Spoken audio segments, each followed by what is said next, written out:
Hello everybody and welcome back to layout update number 6 here today on RJ's Trains.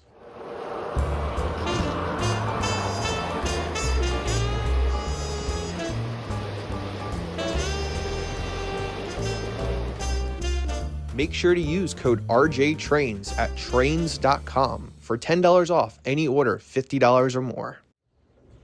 Now, I've been getting a lot of requests to do a layout update video, which I do find kind of surprising because I did upload one at the beginning of this year. So at the time of uploading this in mid-April, it's been about 3.5 months since the last layout update video. So make sure to check out that video as well as all of the previous videos to get an update as to how we got to where we are today. Now, layout progress has definitely not been as quick as I would like. And as I've mentioned in previous videos and live streams, especially for the last 6 or so months, I've been dealing with some health issues.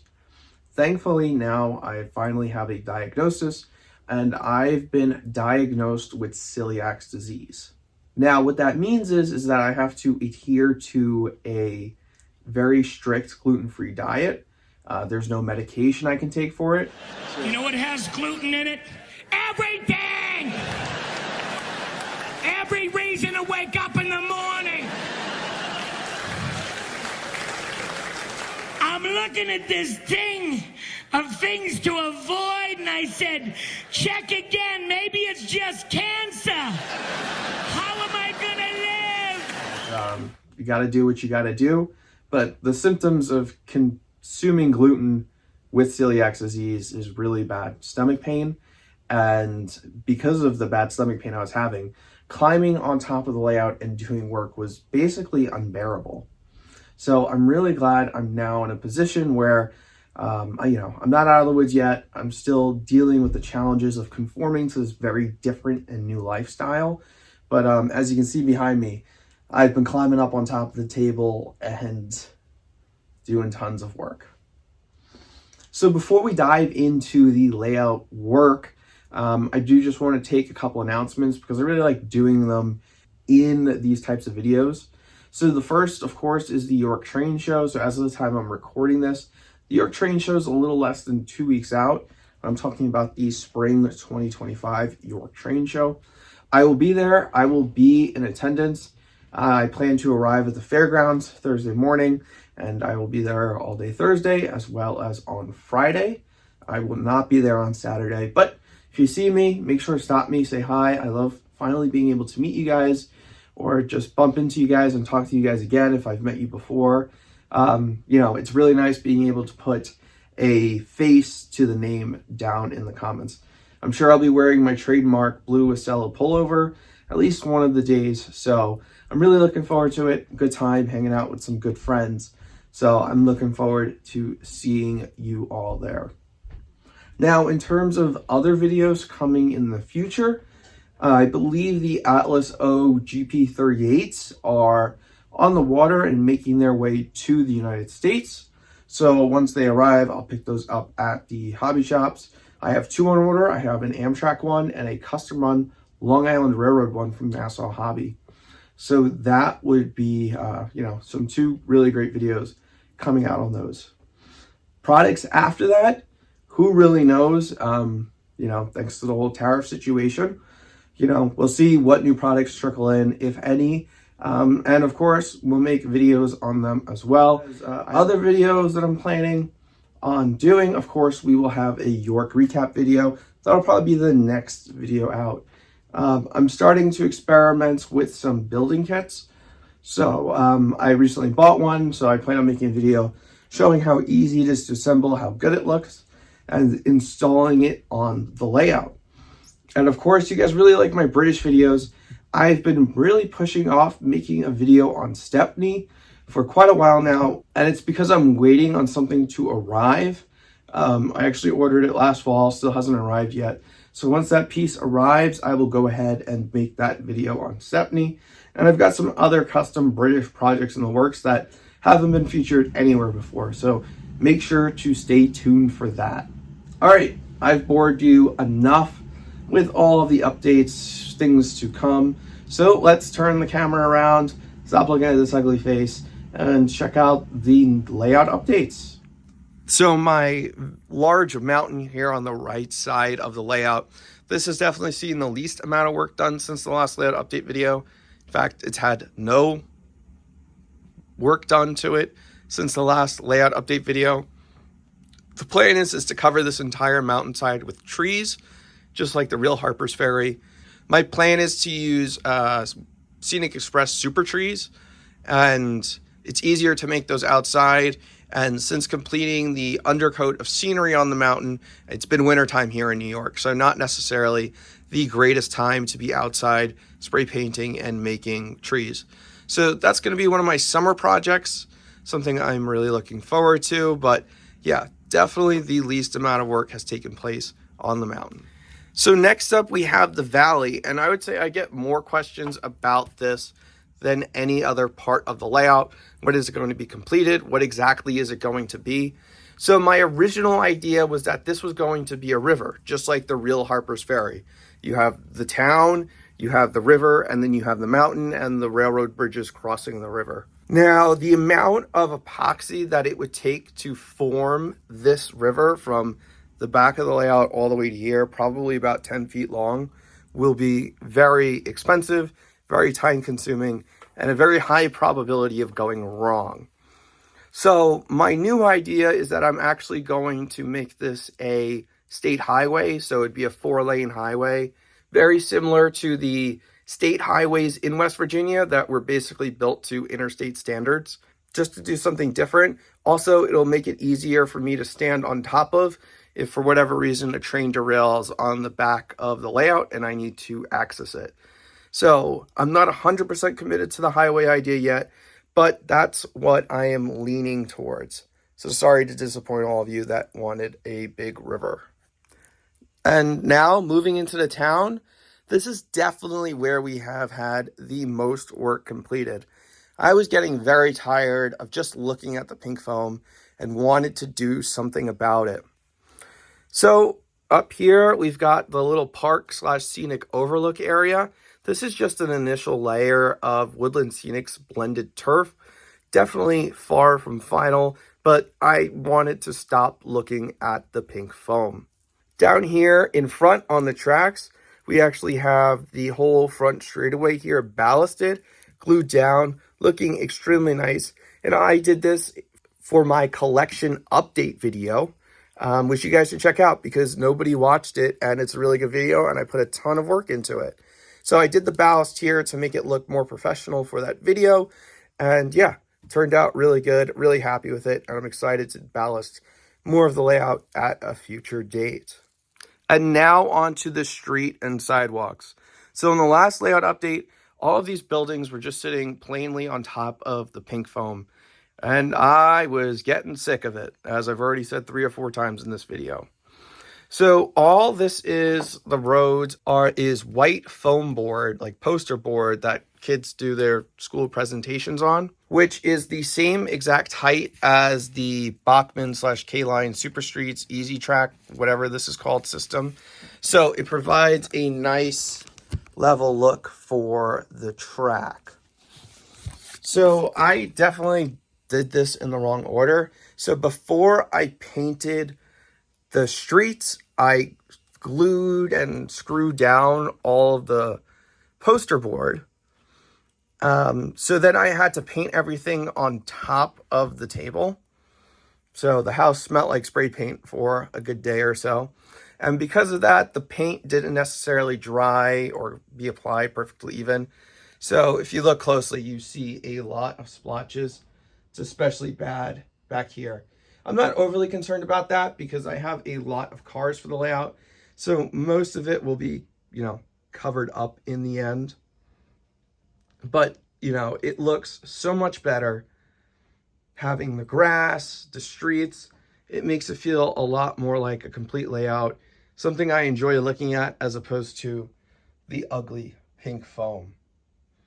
So for the sidewalks here going into the park, this is just an additional layer of the poster board painted in a lighter gray to represent sidewalks. Definitely not final yet, just like everything else. But, it's there to be able to represent what it will actually look like. And as far as the parking stripes go, this was all done with a paint pen and a ruler. I definitely did not do that well, but you know, it's just fun to be able to take pictures trackside, and it kind of looks like a real town. Now for the sidewalks in town itself, same method, poster board with the sidewalk, with the curbs painted in a lighter gray.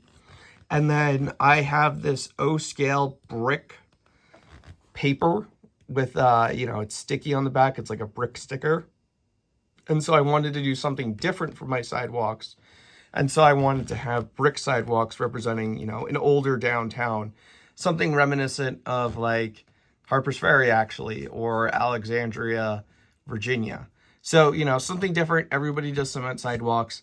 I wanted to do brick just to be a little different. And I bought all these brick sheets for a different project that failed miserably. So I had a ton of it laying around and, you know, wanted to try it out. I love the way it looks and I'm very happy. So we've got it here, as well as I started doing it over here. I still need to do it all the way down. But yeah, looking really good. I'm very, very happy with it. And last but not least in town, the trolley loop, which is now all wired up, completely functional.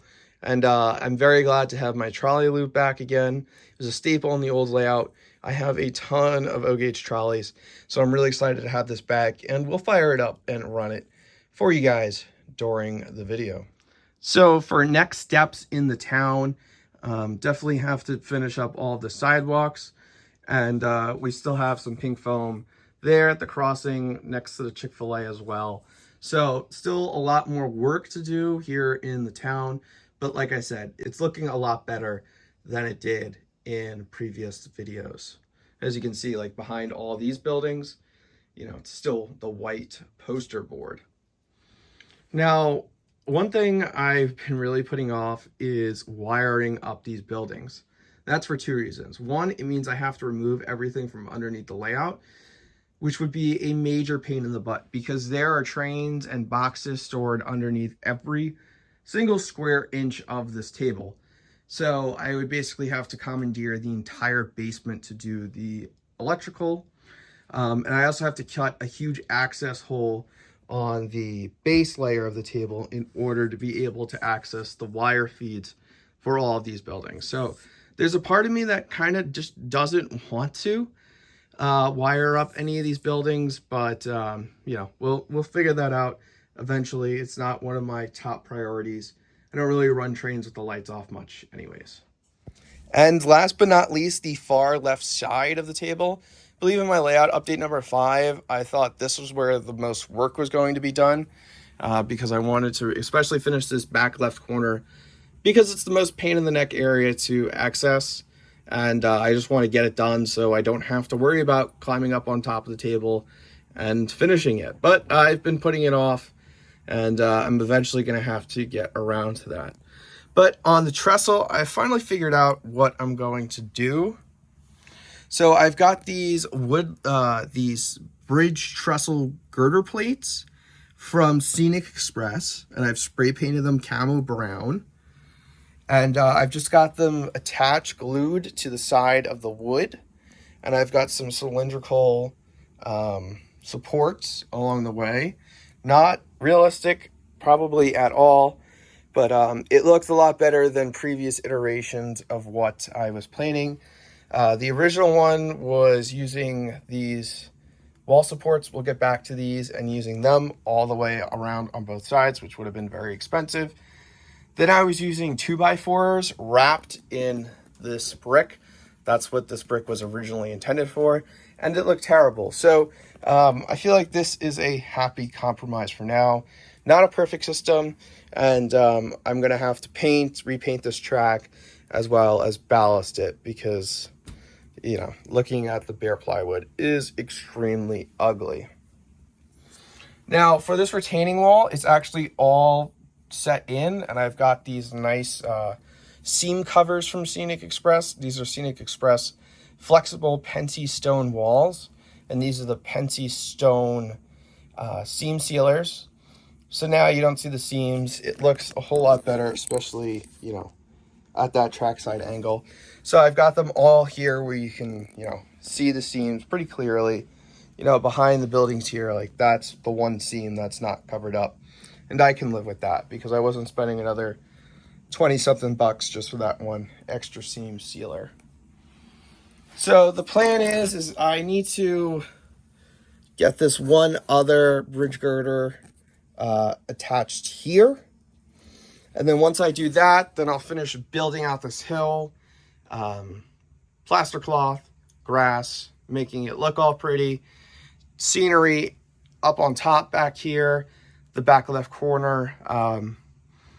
Those are my main priorities just because I really want to get this done because it's just so annoying working back here.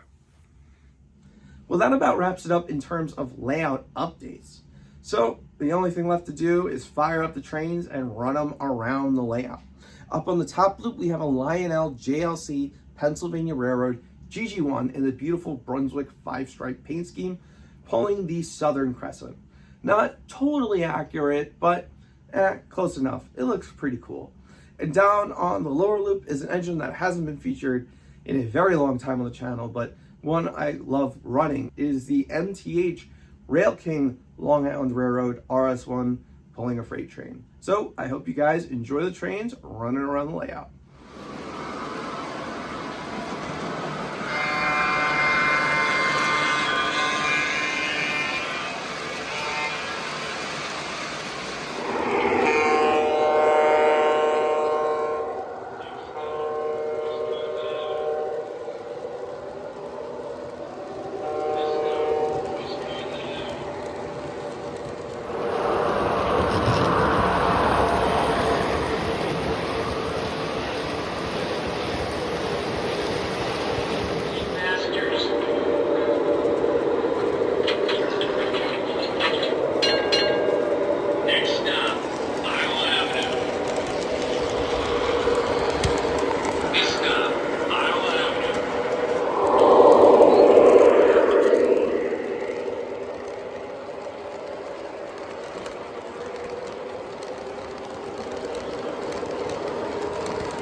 Next stop will be Saratoga